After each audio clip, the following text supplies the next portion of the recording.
एक समय की बात है। एक छोटे से गांव के पास एक घना जंगल था। यह जंगल बहुत ही डरावना माना जाता था और गांव वाले हमेशा इस जंगल से दूर रहते थे। उनके बीच एक पुरानी कहानी थी जिसमें कहा जाता था कि इस जंगल में कुछ भूत प्रेत रहते हैं जो किसी भी इंसान को मारा कर देते हैं जो यहाँ रात बिताने आता है। गांव में एक लड़की थी जिसका नाम मीरा था। मीरा बहुत ही समझदार और साहसी थी। वह अपने सपनों को पूरा करने के लिए कुछ बड़ा करना चाहती थी, लेकिन उस पर हमेशा एक डर छाया रहता था। जंगल के बारे में जो कहानी सुनी थी, क्या वह सच है? मीरा को हमेशा अपने गांव के बुजुर्गों से यह सुनने को मिलता था कि जंगल के बीच एक पुराना मंदिर है, जहां कोई भी इंसान जाता है तो वह कभी वापस नहीं आता। गांव के लोग उसे हमेशा यही सलाह देते थे कि वह इस जंगल में कभी न जाए क्योंकि यह बहुत खतरनाक है। लेकिन मीरा के मन में एक सपना था।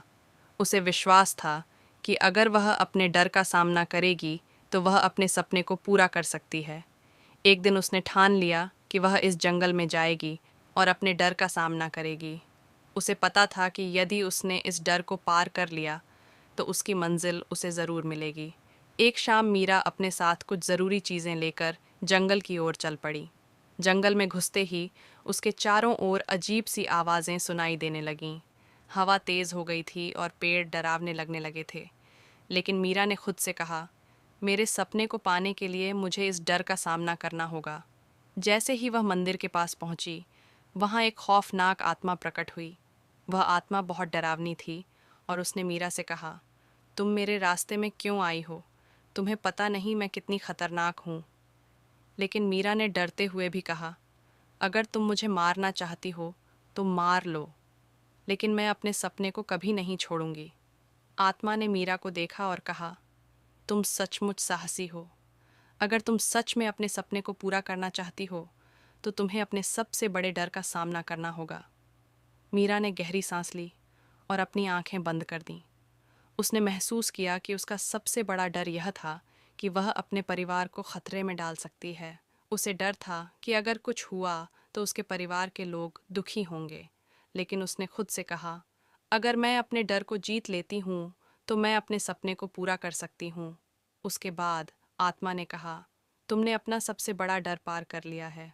अब तुम्हें अपना सपना पूरा करने का अधिकार मिल गया है। तभी वह आत्मा धीरे धीरे गायब हो गई और मीरा मंदिर में पहुंची।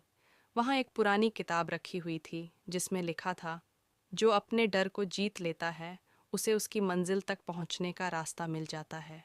मीरा ने उस किताब को पढ़ा और समझा कि उसे अपनी मंजिल तक पहुंचने के लिए सिर्फ अपने डर को जीतना था। अब मीरा का सपना पूरा हो गया था। वह वापस गांव लौट आई और सबको यह कहानी सुनाई। इस कहानी ने यह सिखाया कि जब हम अपने डर का सामना करते हैं और उसे जीतते हैं तो हम अपनी मंजिल तक पहुंच सकते हैं। डर सिर्फ हमारे मन का एक हिस्सा होता है और जब हम उसे पार कर लेते हैं तो हम किसी भी मुश्किल को पार कर सकते हैं। इस कहानी से हमें ये संदेश मिलता है कि जब हम अपने सपनों के पीछे दौड़ते हैं तो रास्ते में आने वाली कठिनाइयाँ और डर हमें रोक नहीं सकते। अगर हम अपने डर का सामना करते हैं और उस पर विजय प्राप्त करते हैं तो हम अपनी मंजिल को हासिल कर सकते हैं। कहानी अच्छी लगी हो वीडियो लाइक और अपनों से साथ ज़रूर शेयर करें और चैनल को सब्सक्राइब करना ना भूलें।